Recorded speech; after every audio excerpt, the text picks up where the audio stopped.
السلام عليكم soo dhawaada dhammaan saaxiibayaal muuqaalkani waxaanu kaga hadli doonaa sida lacag looga sameeyo YouTube channelada yaryar iyadoo la adeegsanayo YouTube Partner Programs dad badan ayaa rumaysan misna ay la tahayba in YouTube-ka kaliya lacag looga sameyn karo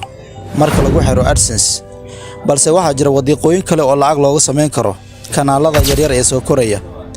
iyadoo la adeegsanayo YouTube Partner Programs kuwaasoo aad ku xiran karto kanaalkaaga isla markaana aad lacag ka sameyn karto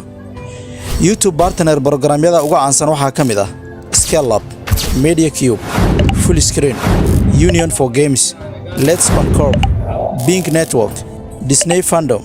Mechanima, Medium, Feedgum, Freedom, Unit Media Group, Pocket Access, Yola, Nirvana Digital iyo kuwa kale oo badan dhammaan website-yadani waa YouTube Partner waxaadna lacag kaga sameyn kartaa kanaalada yaryar ee YouTube-kaaga haddaba muuqaalkayga waxaanu kaga hadli doonaa